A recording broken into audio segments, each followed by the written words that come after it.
రాజశేఖర్ రెడ్డి గారు ఉన్నప్పుడు దీన్ని 20 మిలియన్ టన్ల ప్లాంట్ గా చేయడానికి ప్రణాళికలు చేశారు. మరి జగన్మోహన్ రెడ్డి గారైనా చంద్రబాబు గారైనా ఒక్క రకంగానైనా స్టీల్ ఫ్యాక్టరీని ఆదుకున్న వాళ్ళ? ఈ రోజు ఇన్ని మాటలు అంటున్నారే, ఈ ఎంప్లాయీస్ కాదా స్టీల్ ఫ్యాక్టరీని ఇంతకాలం నిలబెట్టింది? 30,000 ఎంప్లాయీస్ ఒకప్పుడు ఉన్నారు, ఇప్పుడు సగానికి సగం తీసేశారు. అయినా కూడా వాళ్ళు ప్రొడక్షన్ చేస్తున్నారు. తప్పిదాలన్నీ మీరు చేసి రా మెటీరియల్ మీరు సరఫరా చేయరు, క్యాప్టివ్ మైన్స్ మీరివ్వరు, సెయిల్లో విలీనం మీరు చేయడానికి ఏమాత్రం కృషి చేయరు. మొన్న క్యాప్టివ్ మైన్స్ ఇవ్వడానికి మిట్టల్ పక్కన స్టీల్ ఫ్యాక్టరీ ఉంటే ఆ మిట్టల్ స్టీల్ ఫ్యాక్టరీకి క్యాప్టివ్ మైన్స్ ఇవ్వడానికి తెలుగుదేశం పార్టీ ఎంపీలు అందరూ వెళ్లి మినిస్టర్ ని కలిసారే. మరి స్టీల్ ఫ్యాక్టరీకి అడగాలని మీకు అనిపించలేదా? సో మీ బాధ్యతగా మీరు చేయాల్సింది ఏ పని చేయరు, పైగా ఇప్పుడు నింద ఎంప్లాయీస్ మీద పెడతారా? ఇది చాలా చాలా దారుణం. ముమ్మాటికి వైజాగ్ స్టీల్ వైట్ ఎలిఫెంట్ కానే కాదు, కేవలం ఇది అదానికి ఇవ్వాలి.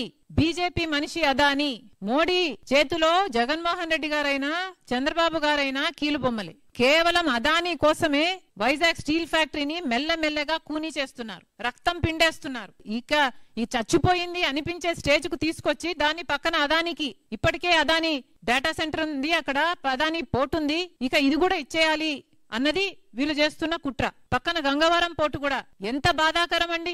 రాజశేఖర రెడ్డి గారు 30 ఏళ్లలో గంగవరం పోర్టు మళ్ళీ ప్రభుత్వం చేతుల్లోకి రావాలి అని ప్రణాళిక చేస్తే సొంత కొడుకై ఉండి జగన్మోహన్ రెడ్డి గారు కేవలం 600 కోట్ల రూపాయలకి అదానికి గంగవరం పోర్టుని ఇచ్చేయడం జరిగింది. ఇది అన్యాయం కాదా? ఏ ముఖ్యమంత్రి నిలబడ్డాడండి విశాఖ స్టీల్ కోసం? ప్రతిపక్షంలో ఉన్నప్పుడు అందరూ మాట్లాడతారు, విశాఖ స్టీల్ కోసం మేము రాజీనామాలు చేస్తామంటారు, విశాఖ స్టీల్ కోసం ఉద్యమిస్తామంటారు. మరి అధికారంలోకి వస్తే ఏ రోగం వస్తుంది మీకు?